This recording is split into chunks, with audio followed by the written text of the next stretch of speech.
Tanggal 12 bulan 10 2010 jam 8.40. Seseorang laki-laki yang baru saja pulang dari pabrik tempatnya bekerja tampak sedang mengayuh sepedanya dengan cepat ketika melewati jalanan sepi menuju kontrakannya. Laki-laki itu bernama Halil. Dia bekerja di salah satu pabrik di daerah tersebut. Biasanya ia pulang pada pukul 5 sore. Namun hari itu ia mendapatkan pekerjaan tambahan, sehingga mengharuskannya untuk pulang malam hari. Keringat dingin menetes dari dahi. Sepedanya mulai terasa berat setelah melewati pohon rambai pinggir jalan di depan rumah kosong tadi. Detak jantungnya pun semakin kencang. "Oi Halil," panggil seseorang dari arah yang berlawanan. "Ya," jawabnya cepat tanpa sadar. Namun ketika ia menghentikan kayuhan sepeda untuk melihat sekeliling, ternyata tak ada siapapun di sekitar sana. Hanya ia sendirian saat itu. Dengan terburu-buru Halil kembali mengayuh sepedanya secepat mungkin. Hingga beberapa saat kemudian, dari arah depan jalan itu ia melihat seseorang berdiri dengan memegang sebuah kepala di tangannya, yang seketika membuat Halil beserta sepedanya terjatuh. "Man, Roman," panggil seseorang yang berlari ke arah kedua lelaki yang sedang berjaga di pos depan rumah besar tersebut. "Aduh, ada apa sih, Cuk? Orang lagi seru-serunya dengerin cerita Roman malah diganggu," sahut Jepri dengan raut wajahnya yang ketus. Ya, cerita Halil barusan merupakan kisah yang diceritakan oleh Roman untuk teman kerjanya tersebut, sekedar menemani mereka ngopi malam itu. "Itu bos, istrinya sakit. Kalian diminta bantu bawa ke mobil," ujar Cuk Leni. "Ah, sakit apa, Cuk? Perasaan sore tadi baik-baik saja." "Ya, tidak tahu sakit apa. Makanya itu mau dibawa Pak Bos ke RS. Cepetan sana, nggak usah banyak tanya. Sudah kayak wartawan saja," ujar Cuk Leni balas marah pada keduanya. Sebelum mengikuti Cuk Leni dan Roman masuk ke dalam rumah, Japri terlebih dulu menghabiskan kopinya yang sisa 2 jarian. Kemudian ia langsung berlari ke dalam rumah. Di dalam kamar bosnya, mereka langsung mengucapkan permisi masuk untuk membantu. Di atas kasur mahal tersebut, istri bos mereka yang cantik itu sedang terbaring tak sadarkan diri. Disprei tanpa ada percak-percak darah yang menghitam. "Permisi Bu Bos, Pak Bos," ucap keduanya bersamaan ketika akan mengangkat tubuh istri bosnya tersebut. Namun beberapa kali percobaan mereka bertiga gagal untuk mengangkat tubuh wanita itu. Tubuhnya terasa sangatlah berat. Padahal kalau dilihat bobot wanita itu paling hanya 50 kiloan. Tapi entah kenapa yang mereka rasakan seperti berpikul-pikul beratnya. Rahman menatap Japri yang memberikan kode kepadanya. "Bagaimana kalau mantrinya saja yang kita panggil ke rumah, Pak?" tanya Rahman. Lelaki itu menarik nafas panjang, lalu kemudian ia mengangguk. Karena ia sendiri pun merasa sangat tidak kuat untuk mengangkat tubuh istrinya. Lalu Japri bergegas keluar. Ia sendiri yang akan memanggil Pak Mantri ke rumah. Sesampainya di pos, Japri langsung mengambil kunci motor Beat karbu hitam kesayangannya yang tergantung di dinding pos. Lalu ia membuka sedikit pagar untuk jalan keluar motornya. Tidak berserang lama, ia bersama motor kesayangannya itu pun sudah melaju di jalan sepi komplek perumahan tersebut. Tidak lama ketika ia keluar dari jalan komplek, ia melihat rombongan penjual nasi goreng pinggir jalan yang tampak ramai pembeli. Aroma wangi nasi goreng itu membuatnya menelan ludah.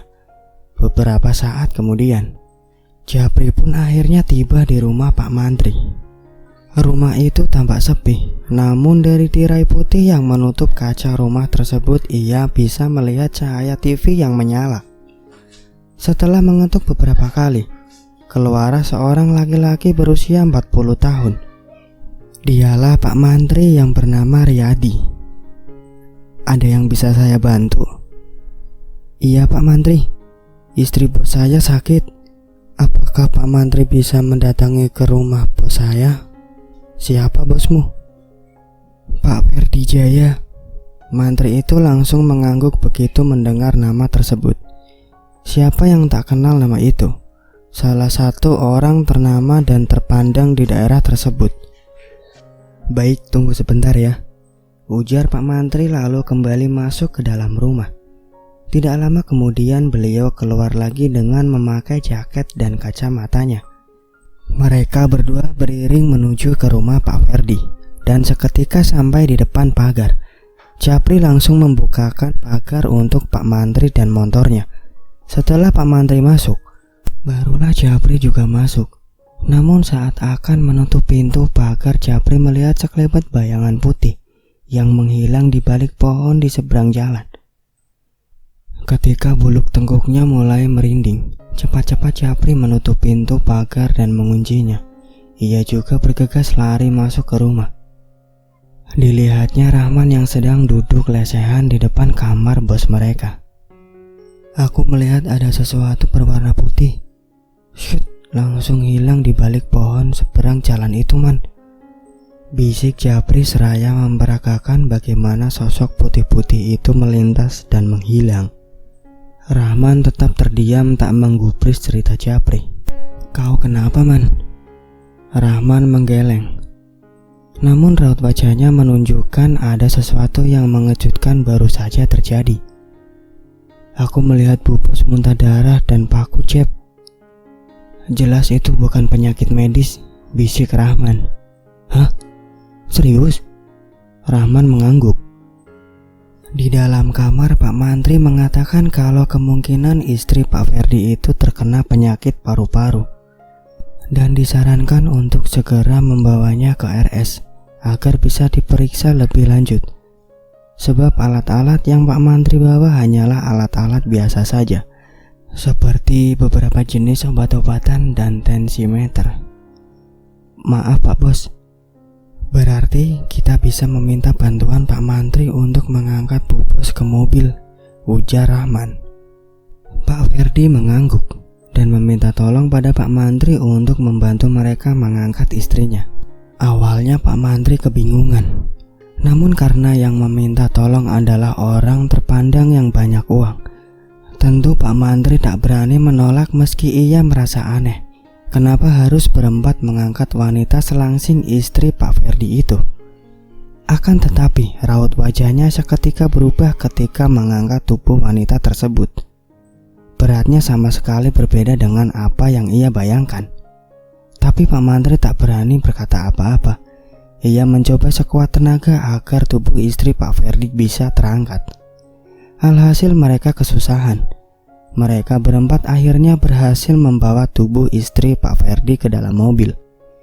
Dengan ditemani Cuk Leni, mereka pun melaju menuju ke RS meninggalkan Rahman. Japri dan Pak Mantri masih ngos-ngosan mengatur nafas. Kalau begitu, saya pamit pulang ya. Sampaikan rasa terima kasih saya pada Pak Ferdi, ujar Pak Mantri seraya mengantongi uang yang diberikan oleh Pak Ferdi tadi. Setelah kepergian Pak Mantri, Rahman langsung berlari ke arah rumah. Setelah menutup pintu rumah tersebut, Rahman kembali ke pos jaga. Ketika baru saja duduk, Japri langsung memberondong Rahman dengan pertanyaan. Serius man, tadi kau melihat Bu Bos muntah paku?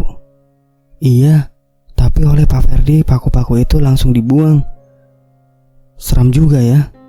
Berarti ada kemungkinan kalau Bu Bos terkena santet, iya kan? Secara mereka kan kaya raya, jelas pasti banyak saingan dan orang-orang yang iri, ujar Japri. Rahman menatap Japri sebentar, lalu ia kembali mengalihkan pandangannya ke arah lain. Entah Jap, tapi kalau memang itu ulah saingannya, kenapa malah Bu Bos yang kena? Kenapa tidak sekalian Pak Bosnya? Pikiranmu pendek sekali, seperti sumbu petasan. Ya jelaslah istrinya yang paling duluan jadikan target. Sebab kau tahu kan, Pak Bos itu sangat sayang dengan anak istrinya. Jadi kalau sampai salah satu dari anak istrinya kenapa-napa, itu pasti akan berpengaruh besar terhadap kinerja Pak Bos. Rahman mengangguk. Ia memahami maksud perkataan Japri, namun entah kenapa rasanya ia tak yakin. Sementara di RS, istri Pak Ferdi langsung ditangani. Pak Ferdi dan Cuk Leni duduk menunggu dengan cemas. Tak henti-hentinya Cuk Leni berdoa untuk kesembuhan majikannya tersebut. Singkatnya, setelah menjalani perawatan di RS itu, istri Pak Ferdi mulai membaik. Namun penjelasan dari dokter tentang penyakit yang diderita oleh istrinya itu membuat Pak Ferdi dan Cuk Leni kaget. Bagaimana tidak? Karena setelah dicek berkali-kali, istri Pak Ferdi dinyatakan sehat dan normal. Sama sekali tidak mengidap penyakit berbahaya apapun. Sangat berbeda dengan apa yang terjadi. Jadi tidak ada penyakit paru-paru maupun penyakit lainnya. Semuanya normal. Dan benar saja, setelah beberapa hari berada di RS, istri Pak Ferdi sudah diperbolehkan untuk pulang dan hanya disuruh istirahat yang cukup di rumah. Namun baru beberapa hari ia berada di rumah, wanita itu kembali sakit lagi. Tepatnya di sore itu, ketika ia makan bakso di teras bersama pekerja di rumahnya, seperti Cuk Leni, Rahman, dan Japri. Ia batuk-batuk setelah menyeruput kuah bakso. Awalnya mereka mengira hanyalah kesendak biasa, namun ketika ia memuntahkan darah dan beberapa helai rambut dari mulutnya, tentu hal itu membuat Cuk Leni, Japri, dan Rahmat kaget setengah mati. Kuah bakso itu bercampur dengan darah kental kehitam-hitaman. Mata Japri melotot dan sontak tangannya menutup mulut. Cuk Leni langsung mengelus-ngelus punggung wanita itu bermaksud supaya ibu bosnya merasa lebih baik setelah muntah tadi. Namun tidak hanya sampai di situ. Istri Pak Ferdi tersebut kembali batuk-batuk. Batuknya pun terdengar sangat aneh. "Ayo bantu aku membawa ibu ke dalam," ujar Cuk Leni pada Rahman dan Japri yang masih bengong. Tanpa diminta 2 kali, mereka berdua langsung membantu memapa istri Pak Ferdi ke dalam rumah. Setelah keluar dari kamar bos mereka, Japri dan Rahman saling diam-diaman. Mereka hanyut dalam pikirannya masing-masing. Bu bos batuk darah dan rambut. Aku melihatnya dengan begitu nyata. Sulit dipercaya. Tapi aku melihatnya dengan mata kepalaku sendiri, gumam Japri. Karena menyaksikan kejadian itu, akhirnya Japri jatuh sakit. Ia tak masuk kerja selama 2 hari. Dan 2 hari itulah Rahman berjaga seorang diri. Sementara di rumahnya, Japri menanyakan perihal ciri-ciri orang terkena santet pada salah satu kerabatnya yang bernama kakek Yusuf. Yang kala itu beliau bertemu ke rumah keluarga Japri.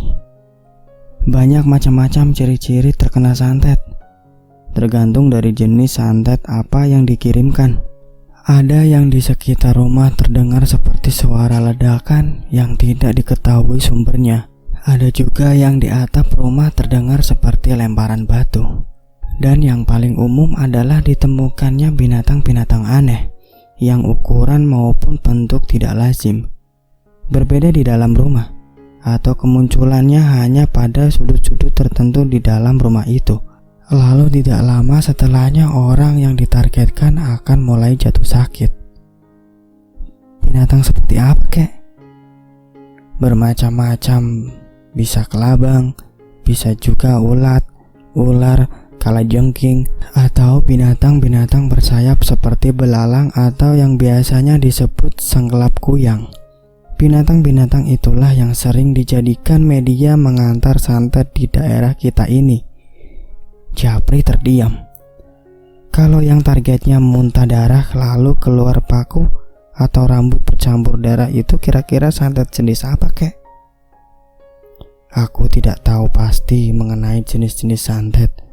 Tetapi kalau sudah muntah darah beserta benda-benda tak lazim seperti yang kamu katakan itu, tentunya penyantet bukanlah orang sembarangan. Japri menelan ludah. Matanya menatap pada kepala rusa yang terpajang di dinding rumah. Memangnya kenapa kau terus bertanya tentang santet? Siapa yang kena santet? Bos tempat saya bekerja kek. Kemarin saya melihat langsung dengan mata kepala saya sendiri bagaimana beliau memuntahkan darah dan rambut itu. seorang kaya seperti itu, aku tidak heran kalau terkena santet, ujar kakek Yusuf seraya melepas peci cangang dari kepalanya. Malam itu beralih ke rumah Pak Ferdi. Rahman menyetel radio untuk menemaninya sewaktu berjaga di pos. Tiba-tiba lampu di rumah Pak Ferdi mati, padahal lampu-lampu lain di sekitarnya masih menyala seperti biasa. Rahman beranjak dari duduknya dan langsung berjalan ke arah rumah. Ia takut kalau terjadi apa-apa pada majikannya. Namun sepertinya semua baik-baik saja. Tidak terdengar adanya suara-suara kegaduhan dari dalam. Rahman pun memutuskan untuk berkeliling rumah memastikan bahwa semua pintu dan jendela masih dalam keadaan terkunci. Berbekal senter di tangannya, Rahman mulai berkeliling rumah. Senternya yang nyala terang ia arahkan ke sana kemari. Dan tidak lama kemudian, langkahnya terhenti ketika ia melihat seekor ular berwarna hitam legam melintas di depannya. Ular itu lalu menghilang ketika sampai di dinding tembok rumah Pak Ferdi, membuat bulu kuduknya seketika meremang. Lekas-lekas Rahman meneruskan langkahnya dan berusaha menganggap apa yang ia lihat tadi hanyalah sebagian halusinasinya saja. Akan tetapi kali ini langkahnya kembali terhenti ketika ia lagi-lagi melihat ular yang sama persis melintas di depannya. Rahman berusaha mencari-cari kayu di sekitarnya untuk mengusir ular aneh tersebut. Namun belum lagi sempat menemukan kayu, ular itu kembali menghilang di dalam dinding rumah Pak Ferdi. Kali ini sebelum melanjutkan langkahnya, terlebih dulu Rahman mencari kayu yang sekiranya nanti bisa ia gunakan untuk memukul ular yang ia rasa akan kembali muncul di depannya. Benar saja dugaannya. Tidak beberapa lama ia melangkah, ular yang sama kembali muncul. Kali ini tanpa babi bu lagi, Rahman langsung memukul ular tersebut dengan kayu yang ia bawa. Setelah benar-benar yakin kalau ular itu sudah mati, Rahman mendekatinya. Ia melihat di bagian perut ular ada garis lurus membelah perutnya berwarna kuning tua. Namun ketika akan menyentuh ular itu dengan sebuah ranting, senter yang ia pegang mendadak mati. Dan bersamaan dengan senternya yang kembali menyala, lampu di rumah Pak Ferdi pun juga menyala.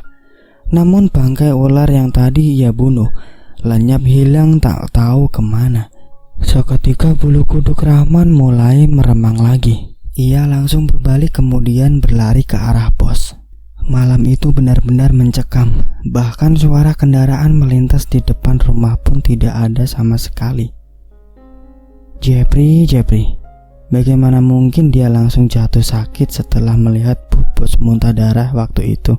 Coba saja kau ada di sini malam ini, tentu pos tidak begitu sepi, gumam Rahman ketika ia hendak menyeruput kopinya yang tinggal sejari. Rahman tiba-tiba tersentak karena ia mendengar suara desisan ular persis di belakang tengkuknya. Akan tetapi ketika ia berpaling, tidak ada apapun di belakangnya. Lagian pula aneh rasanya jika ada ular yang berdesis di belakangnya, sementara ia saat itu duduk di atas kursi. Rahman menjadi sedikit lega. Ia lalu kembali menyetel radio dengan volume yang lumayan kencang. Suara siaran radio tiba-tiba saja berubah gemerisik, dan lama-lama terdengar suara lain, suara seorang perempuan yang membaca sesuatu dalam bahasa daerah mereka. Alis Rahman mengerut. Sejak kapan pula siaran radio ada yang seperti ini? Ujarnya sembari mencari-cari channel radio yang sebelumnya ia dengarkan. Namun anehnya, semua saluran radio menyiarkan suara yang sama. Akhirnya karena ia tak juga bisa menemukan siaran radio sebelumnya itu, membuat Rahman memilih untuk mematikan radionya. Malam itu terasa waktu seperti lambat berlalu. Sesekali Rahman menatap rumah Pak Ferdi, berharap ada seseorang yang keluar dari dalam rumah, sekedar untuk mengurangi rasa takutnya pada saat itu. Dari arah jalanan luar, terdengar suara kendaraan yang semakin mendekat dan kemudian singgah di depan pagar. "Man, Roman, buka pagarnya man," dipanggil seseorang dari luar pagar. "Jepri?" Rahman lalu bergegas keluar pos dan berlari menuju pagar. Di sana ia melihat Japri di atas motornya dengan mengenakan jaket tebal dan celana panjang. Rahman terlihat sumringah menyambut kedatangan temannya itu. "Kau sudah sehat?" "Masih meriang, Man. Tapi aku terus kepikiran kau. Makanya aku datang juga malam ini," ujar Japri setelah keduanya berada di dalam pos. Rahman melihat ke arah jam yang tergantung di dinding pos. Masih menunjukkan pukul 10:30 malam. "Aku senang sekali kau datang, Jep. Tadi aku di sini sudah hampir." Rahman terdiam. Ia tak melanjutkan perkataannya, membuat alis Japri tampak berkerut. "Apa?" "Tidak, bukan apa-apa." "Oh iya, kau di sini sampai pagi kan?" "Iya, tentu saja. Memangnya kenapa?" Rahman tersenyum sembari menggelengkan kepalanya. Ia enggan menceritakan apa yang baru saja ia alami tadi pada Japri. Ia takut kalau ia menceritakan pada Japri, temannya tersebut akan pulang dan meninggalkan dia sendirian di pos malam itu. "Kau mau kopi?" "Boleh." "Man, kurasa bu bos kita memang terkena santet." "Iya, aku tahu. Aku juga yakinnya begitu." Lalu Japri menceritakan informasi yang ia dapatkan dari kakek Yusuf sebelumnya tentang ciri-ciri terkena santet. "Aku baru saja melihat ular, Jep. Ularnya berwarna hitam legam dan menghilang seakan masuk ke dalam dinding tembok." "Serius?" "Iya, aku melihat ular itu sekitar 3 ekor. Ukuran dan warnanya sama semua, Jep. Sampai-sampai aku berpikir itu adalah ular yang sama, tapi munculnya di tempat yang berbeda-beda. Menurutmu, apa itu termasuk ciri-ciri binatang kiriman?" "Aku tidak tahu, tapi kurasa iya," jawab Japri bergidik. Matanya beralih menatap ke arah rumah. Rumah besar nan mewah itu kini tampak menyeramkan. Bayangan kejadian-kejadian aneh yang menimpa bos mereka membuat keduanya semakin ketakutan. "Bagaimana kalau kita usulkan bos untuk berobat ke orang pintar saja?" tanya Rahman. "Tapi apa mereka percaya hal-hal seperti itu?" "Kita coba saja. Kalau tidak dicoba, mana kita tahu kan kalau bos percaya atau tidak?" Japri mengangguk, tanda setuju dengan apa yang dikatakan oleh Rahman. Singkat cerita, keesokan paginya ketika bos mereka baru saja hendak pergi, Rahman dan Japri langsung menghampiri Pak Ferdi. Kamu sudah sehat, Jep? Kalau memang masih tidak sehat, jangan dipaksakan dulu masuk kerja. Nanti bisa semakin parah sakitmu." "Iya, Pak, saya sudah sehat. Hanya sedikit meriang saja," jawab Japri tersenyum. Ia memang sangat kagum dengan bosnya itu. Tidak hanya kaya raya, tapi juga sangat baik hati. Ia selalu memperhatikan kesehatan bawahannya.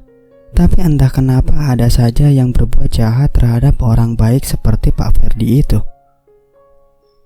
Bos, begini saja. Apa tidak sebaiknya kalau Bu Bos dibawa ke orang pintar saja?" tanya Rahman terbata-bata. "Rencananya memang mau seperti itu, tapi saya tidak tahu di mana tempat tinggal orang pintarnya," jawab Pak Ferdi membuat keduanya kaget dengan mata melotot. "Kalian tahu atau mungkin kenal dengan salah satu orang yang paham dengan hal-hal seperti itu? Kalau memang kalian ada yang tahu, saya ingin diantarkan ke rumahnya." Rahman dan Japri saling pandang. "Saya sih tidak tahu, Pak, tapi mungkin kakek saya tahu," jawab Japri. "Oh iya, kalau begitu nanti coba kamu tanyakan pada kakekmu rumah orang pintarnya di mana." "Baik, Pak Bos. Nanti saya tanyakan pada kakek," jawab Japri.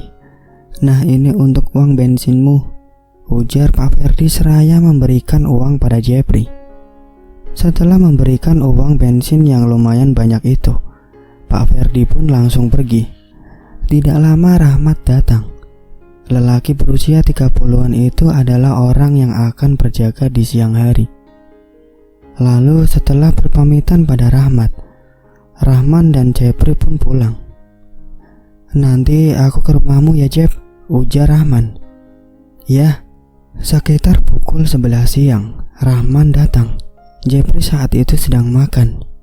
"Makan sini man," ajak Jepri. Tak menolak, Rahman langsung mengambil piring dan nasi. Di hadapannya terhidang lauk pauk sederhana namun memiliki kenikmatan bintang 5. Sambal terasi, sayur pepaya muda yang direbus, timun dan daun singkong beserta lauknya seperti ikan asin goreng, telur dadar dan tahu tempe goreng, membuat Rahman dan Jepri makan dengan sangat lahapnya. Rahman memang selalu selera bila makan di rumah Jepri, karena ibunya Jepri memang sangat rajin memasak berbagai macam lauk pauk yang enak. Berbeda dengan ibunya Rahman, yang hanya memasak satu macam makanan setiap harinya. Selesai makan, mereka duduk santai di pelataran sambil melihat anak-anak kecil yang bermain. "Enaknya jadi anak-anak ya, Jep. Tidak perlu memikirkan rumitnya kehidupan," ujar Rahman. "Ya, kita pun dulu pernah berada di posisi mereka, man. Tidak jarang juga kita dipukuli karena lupa waktu. Meskipun begitu, rasanya aku ingin sekali kembali dan mengulang masa-masa itu, Jep." Jepri tersenyum. "Ayo, kita ke rumahnya kakekku," ajak Jepri. Rahman mengangguk. Ia mengekor di belakang Jepri. Tidak berapa lama, mereka berdua tiba di halaman rumahnya kakek Yusuf. Kebetulan sekali lelaki tua itu ada di rumahnya hari itu, karena biasanya beliau suka sekali berjalan-jalan ke rumah sanak keluarga. Saat itu kakek Yusuf terlihat sedang memainkan ayam jagonya yang memiliki bulu berwarna putih kehijauan itu. "Ada apa, Jep? Mau beli ayam lagi?" tanyanya sambil tertawa. "Tidak, kek. Aku kesini menanyakan kira-kira kakek kenal atau tidak dengan orang pintar. Tentu aku kenal dengan banyak orang pintar seperti Pak Kades, Pak RT, anggota DPR pun aku juga kenal. Banyak orang-orang pintar kenalanku. Memangnya kenapa? Kau mau masuk perusahaan lewat jalur bantuan orang dalam?" "Astaga, bukan orang pintar yang seperti itu yang kumaksud, kek." "Lah, terus?" "Dukun, kek, dukun." "Oh, dukun." "Hah? Dukun? Mau apa kalian menanyakan dukun padaku?" "Bos kami, kek. Bos kami mau membawa istrinya berobat. Kemarin kan padahal sudah aku ceritakan. Masa sudah lupa?" "Oh, pria santet itu." "Nah, iya itu. Coba kalian ke BN. Di sana ada kenalanku bernama Saruja. Dia itu dulu bisa mengobati berbagai macam santet." "Alamat tempatnya di mana, kek?" "Rumahnya dulu masuk ke hulu sungai. Butuh waktu seharian semalam untuk ke sana." "Kakek masih ingat rumahnya di mana?" "Tentu aku ingat. Itu pun kalau dia masih hidup." Rahman dan Jepri kembali berpandangan. "Naik motor ke sana apa bisa, kek?" "Naik motor katamu? Naik perahu saja susah. Bagaimana ceritanya naik motor?" Dulu jalanan menuju ke daerah yang disebut kakek Yusuf tersebut memang sangat rusak dan sebagian masih dalam proses pembangunan. "Jadi ke sana lewat apa?" "Ya, lewat jalur air. Tadi katanya pakai perahu susah." "Ya, itu memang susah karena banyak hiham yang harus dilewati di sungai mengarah ke rumah orang yang kumaksud itu. Kalau masih di sungai Barito ini, jangankan pakai perahu, kalian pakai tongkat sekalipun tidak akan ada kendala." Jepri terdiam. "Tapi di daerah BN itu kan terkenal sekali ya, kek, dengan hal-hal gaibnya. Bahkan burung kita sendiri pun bisa dihilangkan oleh mereka. Maka dari itu, kalian kalau ke sana jangan macam-macam. Berkelakuanlah yang sopan, selayaknya pepatah. Di mana bumi dipijak, di situ langit dijunjung. Aku ini dulunya itu perantauan juga, tapi aku tidak pernah berkelakuan aneh-aneh yang memicu emosi orang-orang di desa yang kutepati. Kita sopan, orang pun segan." "Iya betul, kek," ujar Rahman. Jadi kapan kalian mau ke sana? Tanya kakek Yusuf. Wah, kami tidak tahu juga, kek. Yang pasti kami akan sampaikan dulu tentang ini ke bos kami. Dan semisal beliau meminta diantarkan, apakah kakek bersedia mengantarkannya? Kalau ada uang, aku jalan. Tapi kalau tidak ada, parah, jawab kakek Yusuf tertawa. Malam harinya, Rahman dan Japri yang berada di pos didatangi oleh Pak Ferdi. Bagaimana, Jep? Apa kata kakekmu? Tanya Pak Ferdi. Lelaki itu tampaknya benar-benar serius. Ada, Pak, tapi butuh 1 hari 1 malam untuk ke rumahnya. Pak Ferdi menghela nafas panjang. Tidak mengapa, asalkan ada. Kalau begitu lebih baik secepatnya kalian ke sana ya. Saya benar-benar minta tolong. Untuk ongkos dan lain-lain kalian jangan khawatir. Kami berdua, Pak. Iya, kalian berdua. Yang jaga nanti siapa? Masalah itu kalian tidak perlu khawatir. Saya akan meminta Rahmat, Anang, dan Imron untuk bergantian berjaga selama kalian tidak ada. Jadi sebaiknya kami berangkat hari apa, Pak? Tanya Japri. Lebih cepat lebih baik. Bagaimana kalau besok? Apa kalian tidak sibuk? Tidak, Pak. Bagus. Besok pagi sebelum pulang kalian temui saya terlebih dahulu ya. Selamat malam dan selamat bertugas. Malam itu, lagi-lagi lampu mati mendadak di rumah Pak Ferdi. Kemarin malam itu juga begini, Jep. Lampunya mati. Yang mati juga cuma rumahnya Pak Bos. Kita periksa yuk. Rahman dan Japri membawa senter masing-masing untuk memeriksa ke sekitar rumah bos mereka itu. Saat Japri mengarahkan senternya ke bawah, ia tampak kaget melihat kelabang besar yang berjalan cepat mengarah ke dinding rumah. Man, ada kelabang. Rahman lantas melepaskan sandalnya dan bermaksud untuk memukul kelabang tersebut. Namun entah bagaimana, tiba-tiba saja kelabang yang ia pukul itu menggigitnya. Rahman menjerit kesakitan. Cepat-cepat Japri mengajaknya lari menuju pos. Japri menyulut rokok dan mendekatkan api rokok itu pada luka gigitan kelabang di tangan Rahman. Rahman meringis. Bagus kalau itu tadi kelabang biasa, tapi bagaimana kalau misalkan itu tadi kelabang jadi-jadian? Kau jangan menakut-nakuti aku, Jep. Kau bertindak gegabah. Bagaimana kalau besok tanganmu bengkak parah dan membusuk? Kau tak pikirkan itu? Rahman masih meringis menahan sakit. Benar saja apa yang dikhawatirkan Japri. 1 jam setelahnya, Rahman langsung demam dan pusing. Tapi tidak sampai bengkak parah seperti apa yang dikatakan Japri sebelumnya. Bengkaknya hanya di sekitar bekas gigitan saja. Rasanya nyut-nyutan, Jep. Sakit sekali. Japri berpikir sejenak. Ia teringat perkataan kakek Yusuf. Man, coba bangun dulu sebentar. Dengan susah payah Rahman bangun mengikuti Japri yang berjalan keluar pos. Julurkan tanganmu yang digigit kelabang tadi, perintah Japri. Tanpa bertanya, Rahman langsung mematuhi perkataan Japri. Dan tanpa aba-aba, Japri lantas mengencingi tangan Rahman. Sontak saja Rahman langsung menarik tangannya. Bangsat, sialan kau bangke, bentak Rahman. Bagus, kau sudah sembuh rupanya. Manjur juga air kencingku, ujar Japri. Apa-apaan kau, Jep? Kau pikir aku sedang bergurau, ha? Loh, itu tadi aku baru saja mengobatimu padahal. Karena kata kakekku, luka yang bekas gigitan kelabang itu harus dikencingi, biar cepat sembuh. Rahman tak berkata apa-apa. Lekas-lekas ia membasuh tangannya. Keesokan paginya, Rahman sudah jauh lebih baik. Mereka berdua menghadap Pak Ferdi.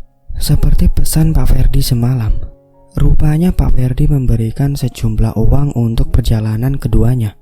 Saya benar minta tolong pada kalian berdua. Semoga dengan ini istri saya bisa diobati, ujar Pak Ferdi. Rumah itu benar-benar sepi. Istri Pak Ferdi pun tak terlihat sama sekali. Kami akan melakukan yang terbaik, Pak. Terima kasih banyak, Rahman, Japri. Selesai membereskan barang bawaan mereka masing-masing, Jepri dan Rahman pun pergi ke rumah kakek Yusuf. Setelah memberikan jumlah uang pada kakek Yusuf, mereka bertiga pun akhirnya berangkat menuju BN. Mereka berangkat menggunakan cis atau perahu mesin. Mereka melaju di bawah terik matahari. Mereka hanya singgah ketika perut mulai terasa keroncongan. "Kau baik-baik saja, Man?" tanya kakek Yusuf pada Rahman yang tampak pucat dan tak nafsu makan. "Iya, Kek, saya baik-baik saja. Hanya sedikit pusing," jawab Rahman. "Harusnya kau tak usah ikut aja, Man. Badanmu panas dingin, wajahmu juga pucat sekali," ujar Jepri. "Tidak apa-apa, Jep, aku baik-baik saja." Cis yang membawa mereka mulai memasuki sungai kecil. Di kiri dan kanan sungai itu hanya pohon-pohon besar dan tinggi. Tak ada rumah ataupun perkebunan di sana. "Tadi di BN kenapa cuma lewat saja, Kek?" tanya Jepri. "Kita kan mau ke rumahnya temanku itu. Nah, jalan menuju rumahnya memang lewat sungai ini. Dan sungai ini memang masih masuk wilayah BN." Jepri mengangguk. Hari sudah mulai sore. Cis yang dikemudikan kakek Yusuf perlahan ke pinggir. "Kita tidak bisa melanjutkan perjalanan malam hari lewat sungai ini. Di hulu banyak keham yang bisa membuat kita karam. Jadi kita akan menginap di sini saja untuk malam ini," ujar kakek Yusuf. "Di pinggir sungai ini, Kek?" tanya Jepri memastikan. Kakek Yusuf mengangguk. "Ikat tali cisnya, Jep," perintah kakek Yusuf. Jepri melompat turun. Ia langsung menarik cis ke arah pohon mondo yang menjuntai ke air untuk mengikatkan tali cis pada pohon tersebut. Nah, di situ lingai. Lingai di sini diartikan bersih, tidak ada kayu-kayuan ataupun tumbuh-tumbuhan, ujar kakek Yusuf menunjuk ke pinggir sungai. "Tapi kami tidak bawa terpal, Kek." "Itu ada di depan. Kau tinggal buat saja pondoknya. Aku mau mencoba memasang pancing di hilir tadi."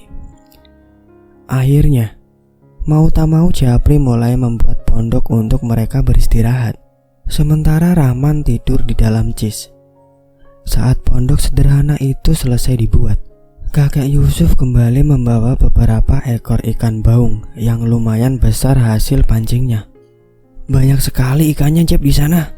Lihat, aku dapat banyak." "Iya, Kek. Nah, sekarang aku mau masak nasi dulu," ujar Jepri. Jepri berjalan ke arah cis untuk mengambil beras mereka.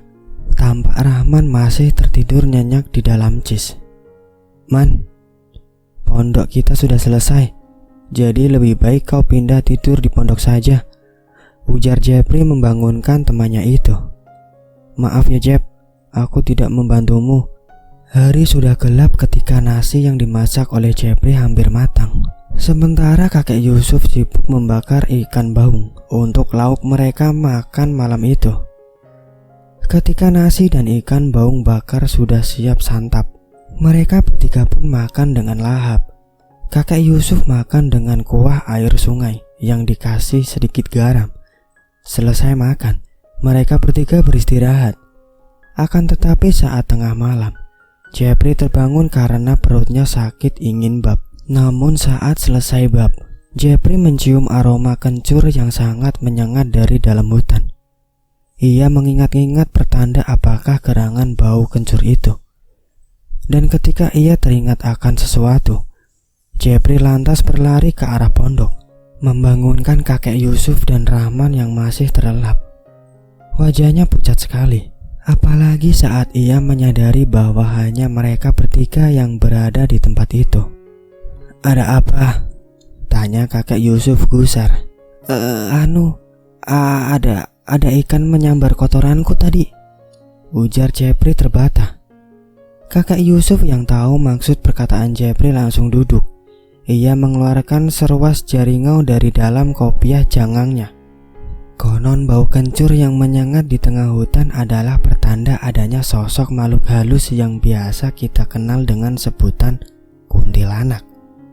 Sementara jaringau adalah tumbuhan yang daunnya mirip serai dan memiliki bau khas yang sangat dibenci oleh kuntilanak. Kakek Yusuf meramas-remas jaringo tersebut dengan jarinya. Dan tidak lama kemudian bau kencur yang tadi sangat menyengat kini mulai menghilang. Di hutan Kalimantan kita tidak boleh menyebutkan nama makhluk-makhluk seperti kuntilanak dan lain-lain. Ataupun jika kita mendengar suara yang aneh-aneh, kita tidak boleh sekalipun menegur ataupun menanyakan tentang suara itu. Jadi harus menggunakan kode yang hanya teman kita yang memahami, untuk memberitahu pada teman bahwa ada sesuatu yang tidak beres di sekitar kalian. Di hutan Kalimantan juga tidak boleh membakar acan, ikan baan, ikan saluang, ataupun ikan-ikan yang memiliki belang di sisiknya, karena itu akan mengundang kawanan macan berdatangan. Macan yang dimaksud di sini bukan hewan buas, melainkan makhluk halus yang bisa memangsa manusia. Mereka biasanya berkawan dan suka menyamar di antara manusia-manusia yang berada di hutan. Kalau sedang di hutan, kami biasanya menyebut mereka dengan sebutan buntut panjang atau awen buntut panjang. Japri menarik nafas lega. Keesokan paginya setelah selesai sarapan, mereka pun kembali melanjutkan perjalanan. Benar saja apa yang dikatakan oleh kakek Yusuf kemarin. Baru beberapa ratus meter ke hulu, mereka sudah dihadapkan dengan Kiham.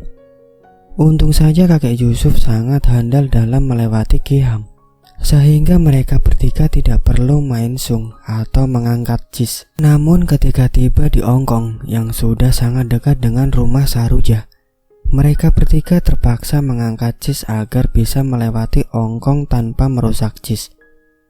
Singkat cerita, sekitar pukul 4 sore, mereka pun sampai di lanting kecil tempat Saruja meletakkan cis. Dan tidak jauh dari sana terlihat sebuah rumah kayu yang lumayan tinggi berdiri. Kedatangan mereka disambut oleh gonggongan beberapa ekor anjing milik tuan rumah. Anjing itu tampak galak.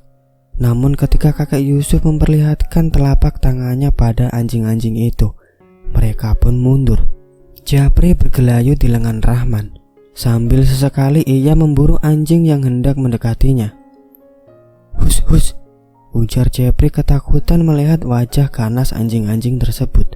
Sontak saja kelakuan Japri itu ditegur keras oleh Rahman, yang takut kalau hal tersebut akan menyinggung pemilik anjing tersebut.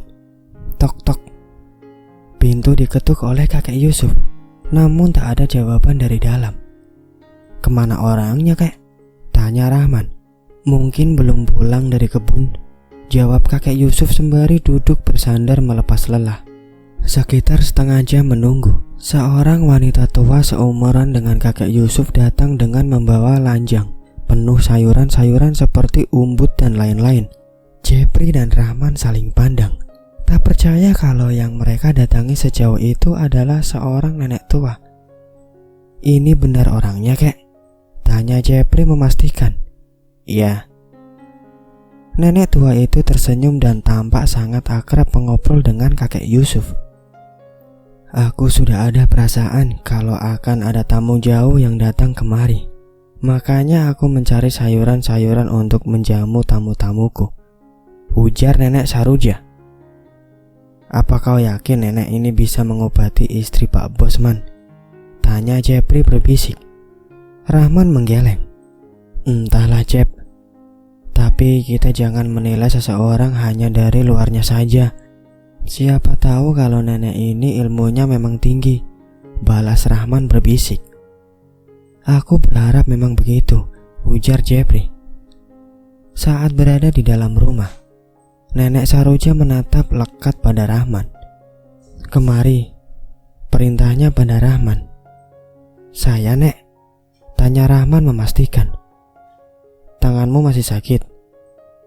tanya nenek Saruja tiba-tiba, yang tentu saja membuat Rahman dan Japri terbelalak kaget. "Tangan, Nek?" "Iya, tanganmu yang terkena gigitan kelabang itu." "Hah? Bagaimana nenek tahu?"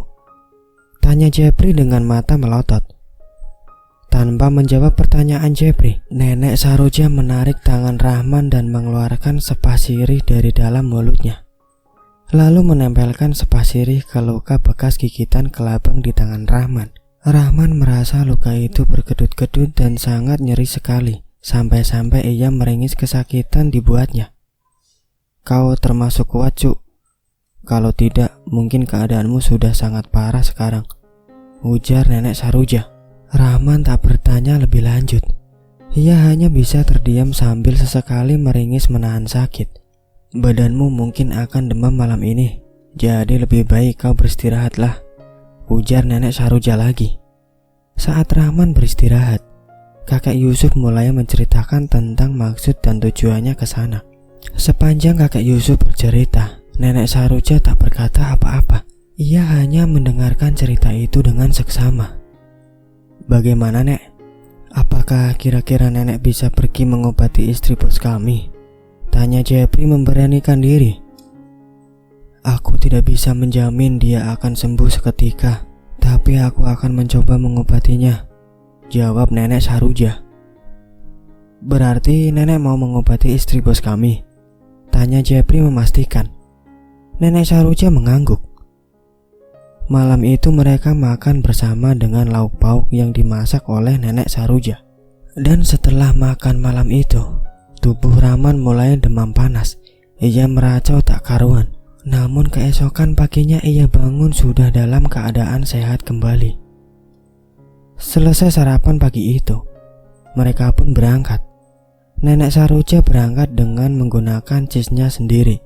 Jepri dan Rahman sempat menawarkan diri agar salah satu dari mereka ikut cis Nenek Saroja untuk menemaninya, setidaknya untuk membantu mengangkat cis ketika melewati ongkang.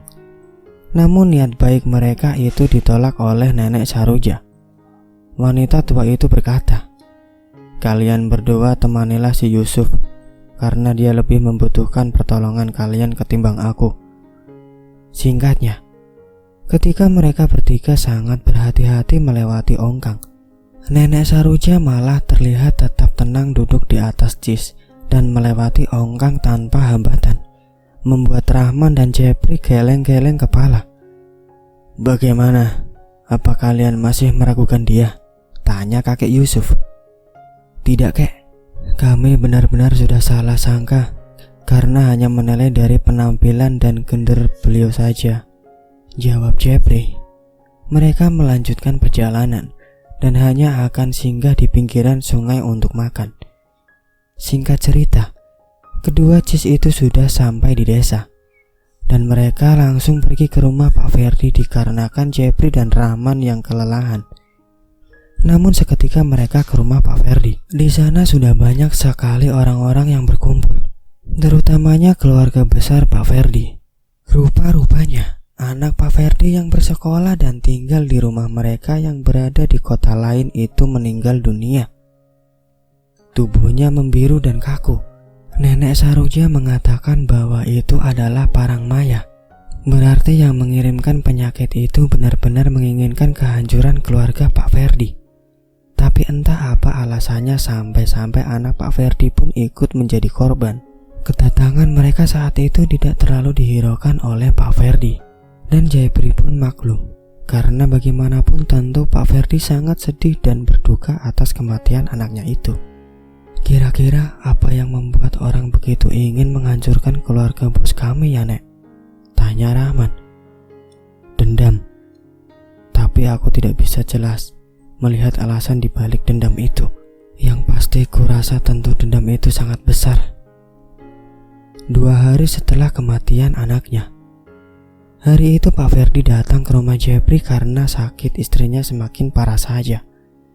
Singkatnya, ketika melihat langsung keadaan istri Pak Ferdi itu, Nenek Saroja tampak tak berkedip. "Istri saya terkena santet kan?" tanya Pak Ferdi. "Iya." "Tapi apa masih bisa disembuhkan?" tanya Pak Ferdi penuh harap. Nenek Saroja menarik nafas panjang sebelum menjawab pertanyaan itu. "Aku akan coba, tapi jangan terlalu berharap dengan hasilnya. Karena yang kulihat istrimu ini sudah sangat parah. Andai orang yang mengirimkan sakit ini ingin istrimu mati sekarang juga, maka istrimu akan mati." Pak Ferdi tertunduk. Raut wajahnya sangat sedih kala itu. Dan malam harinya, Nenek Saroja mulai mencoba mengobati istri Pak Ferdi. Segala sesuatu yang beliau butuhkan untuk ritual itu disiapkan secepat kilat oleh orang-orangnya Pak Ferdi. Rahman, Jepri, kakek Yusuf tak mengetahui apa yang dilakukan oleh nenek Saroja di dalam kamar tertutup itu. Mereka hanya bisa menunggu dengan perasaan was-was. Sekitar 1 jam, nenek Saroja keluar dari dalam kamar. Raut wajahnya sangat berbeda dengan sebelumnya. Beliau memanggil Pak Ferdi untuk masuk ke dalam kamar, membuat Jepri, Rahman, dan kakek Yusuf saling pandang karena penasaran. Kira-kira apa yang mereka bicarakan? Tanya Jepri pada kakek Yusuf. Entah, coba kau intip sedikit, aku juga penasaran. Disuruh seperti itu tanpa pikir panjang lagi, Jepri langsung beranjak dari duduknya. Sayup-sayup ia mendengar Pak Ferdi memohon pada nenek Saroja. Saya akan berikan apapun yang nenek minta, asal sembuhkan istri saya. Rumah, uang, mobil, atau apapun akan saya berikan untuk nenek, ujar Pak Ferdi memohon. Seperti kataku tadi, istrimu akan mati jika orang yang mengirimkan penyakit itu menginginkannya mati. Tapi dia tahu kalau kau meminta bantuanku, sehingga istrimu dibiarkan hidup agar dari dia kita bisa tahu alasan dibalik semua ini. Maafkan saya, Nek. Saya benar-benar minta maaf, ucap Pak Ferdi. Kau tak perlu minta maaf kepadaku. Kau berbuat salah pada mereka, bukan padaku, sanggah nenek Saroja. Lalu apa yang harus saya lakukan? Datangi keluarga orang yang pernah kau sakiti itu. Sujud dan minta maaflah pada mereka. Bertanggungjawabkan semua kesalahanmu. Kau rasa aku tidak bisa membantu lebih jauh lagi, ujar nenek Saroja. Setelah berkata seperti itu, nenek Saroja keluar dari dalam kamar dan berjalan ke arah kakek Yusuf, lalu mengajak mereka untuk segera pulang. Sepanjang perjalanan mereka berempat hanya terdiam. Hanya mata ketiganya yang saling beradu memberi kode agar salah satu di antara mereka mau menanyakan apa yang sedari tadi mengganggu pikiran mereka pada nenek Saroja. Apa kau tidak bisa membantu menyembuhkan istri Pak Ferdi itu, Jak? Tanya kakek Yusuf akhirnya. Nenek Saroja menarik nafas panjang sebelum menjawab pertanyaan tersebut. Andai kau yang berada di posisiku, kurasa kau pun akan melakukan hal yang sama, Suf. Maksudmu, kesalahan itu bermula pada bos kalian itu sendiri, jawab nenek Saroja menambah bingung ketiganya. Coba kau jelaskan secara rinci, Jak. Aku tidak mengerti apa maksud perkataanmu itu. Si Ferdi itu sudah melakukan sesuatu hal yang tidak akan mudah dimaafkan. Dia sudah memperkosa anak orang, sampai akhirnya perempuan itu menghabisi nyawanya sendiri disebabkan karena telah mengandung. Jepri dan Rahman terperanjat kaget mendengar hal itu. Mereka benar-benar tidak percaya, karena Pak Ferdi yang mereka kenal bukanlah orang yang seperti diceritakan oleh nenek Saroja tersebut. Kami tidak percaya, Nek. Yang ku tahu kurang lebih begini. Perempuan itu baru lulus sekolah, dan seperti kebanyakan orang-orang yang baru lulus sekolah, dia mencoba peruntungan untuk melamar pekerjaan. Dan kebetulan di tempat bos kalian itulah dia diterima. Semua perjalanan lancar, upah pun dibayar selalu lancar hingga akhirnya dia mendapat beberapa kesulitan dalam pekerjaan yang disebabkan oleh si Ferdi itu. Dia memberikan kesulitan-kesulitan dengan niat yang tidak baik terhadap perempuan itu, hingga akhirnya rencana yang dia jalankan berhasil. Perempuan itu memohon agar tidak diberhentikan, dan dengan terpaksa mau melakukan apapun yang diminta oleh si Ferdi. Dasarnya memang lelaki biadab. Kesempatan itu tidak dia sia-siakan. Dia setubuhi perempuan itu berkali-kali sampai hamil. Dan akhirnya karena hal tersebut dan si Ferdi itu tidak mau bertanggung jawab, perempuan itu pun bunuh diri dan meninggalkan sesuatu pesan yang ditunjukkan oleh orang tuanya. Kemungkinan dalam pesan tersebut ia ceritakan semua yang pernah dia alami, dan hal itulah yang menimbulkan rasa dendam pada Ferdi. Salahnya, mereka justru melibatkan keluarga Ferdi yang tidak tahu apa-apa. Cerita nenek Saroja terhenti kala mereka melihat seseorang berjalan dengan semboyongan ke arah mereka. Rupanya itu adalah Julak Daim, lelaki sebatang kara tanpa keluarga yang hobinya mabuk-mabukan. Kalau sudah tiada, baru terasa, ujarnya bernyanyi dengan suara paruh yang tak enak didengar. Perempuan, malam-malam begini kok sendirian? Sapanya pada nenek Saroja. Diam Daim, sudah tua bukannya tobat malah makin menjadi, ujar kakek Yusuf. Lelaki yang dipanggil Julak Daim itu tertawa terbahak-bahak menatap kakek Yusuf. Setelah itu ia kemudian berlalu sambil terus bernyanyi. Malam ini dingin sekali, pasti ini angin orang mati. Ayo kita makan enak-enak lagi. Lamat-lamat terdengar suara Julak Daim. Kakek Yusuf hanya geleng-geleng kepala mendengar ucapan Julak Daim. Oh iya Nek, kalau misalkan Pak Ferdi minta maaf pada keluarga si korban itu, apa kemungkinan istri Pak Ferdi bisa sembuh? Tanya Rahman. Entahlah, tapi tidak ada salahnya untuk minta maaf kan, terlepas mereka mau memaafkan atau tidak. Singkatnya, setelah sampai di rumah, nenek Saroja langsung meninggalkan mereka bertiga yang masih mengobrol di luar. Di dalam ruangan tersebut, nenek Saroja langsung menghidupkan perapian dan kemenyan. Beliau duduk bersila dengan mata tertutup. Kira-kira nenek Saroja kenapa ya? Tanya Jepri. Kakak Yusuf mengangkat bahunya, lalu perlahan beliau beranjak untuk mengintip apa yang sedang dilakukan oleh nenek Saroja. Jepri menyenggol lengan Rahman yang duduk di sebelahnya, memberikan isyarat pertanyaan. Namun sama seperti Jepri, Rahman pun tidak mengetahui apa yang sedang terjadi. Kakak Yusuf masih memperhatikan nenek Saroja yang tampak tengah duduk bersila di depan perapian tersebut. Entah apa yang sedang beliau lakukan, tapi kakek Yusuf yakin itu pasti ada hubungannya dengan istri Pak Ferdi. Malam semakin larut, udara dingin kian terasa menusuk. Di dalam rumah, kakek Yusuf, Jepri dan Rahman masih duduk menunggu kemunculan nenek Saroja. Tiba-tiba dari dalam ruangan tadi terdengar suara batuk nenek Saroja. Karena khawatir, ketiganya langsung beranjak untuk memeriksa apa gerangan yang terjadi di dalam. Tampak di dalam ruangan itu beliau duduk berselonjor kaki, dengan kedua tangan ke belakang menyangga badan. Keringat memenuhi wajahnya yang keriput. Helaan nafas pun terdengar terengah-engah. Nenek, apa yang terjadi Nek? Tanya Rahman. Istri bos kalian itu sudah mati, jawabnya membuat Jepri dan Rahman terengah-engah. Nenek jangan bercanda Nek, ujar Jepri. Kau pikir aku sedang bercanda? Buat apa aku mercandakan nyawa seseorang? Bodoh. Jepri terdiam. Ia tak berani berkata apa-apa lagi setelah dibentak seperti itu oleh nenek Saroja. Dan keesokan paginya, apa yang dikatakan nenek Saroja terbukti.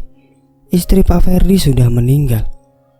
Di saat acara pemakaman banyak sekali orang-orang hadir, termasuk nenek Saroja yang melihat dari kejauhan. Namun ada yang aneh pada tatapan beliau. Sedari awal datang mata beliau terfokus pada salah seorang yang hadir di acara pemakaman itu. Ada apa dengan orang itu, Jak? Tanya kakek Yusuf. Dialah orangnya. Mendengar jawaban singkat itu, kakek Yusuf langsung paham. Memang benar orang tersebut adalah orang tua gadis yang dikabarkan meninggal karena bunuh diri itu. Oh, jadi mereka, gumam kakek Yusuf. Wajahnya tanpa ekspresi. Dia mematung berdiri di sana. Namun dapat disimpulkan dari tatapan matanya, ia terlihat sangat puas dengan apa yang menimpa keluarga Pak Ferdi. Dan ketika acara selesai, orang itu berjalan menghampiri nenek Saroja. Dia pantas mendapatkan semua itu, agar dia merasakan bagaimana sakitnya kehilangan orang yang paling berharga di hidupnya, bisik orang tersebut. Tapi kau salah. Kenapa kau libatkan keluarganya yang tidak tahu apa-apa? Harusnya kau bunuh saja pelakunya, jangan keluarganya. Di matamu mungkin aku salah, tapi Tapi menurutku aku sudah benar. Orang seperti itu tidak pantas langsung mati. Tapi dia harus merasakan apa yang kurasakan ketika melihat anakku mati. Melihat orang-orang terkasihnya mati di depan mata disebabkan oleh kesalahannya akan jauh lebih menyiksa.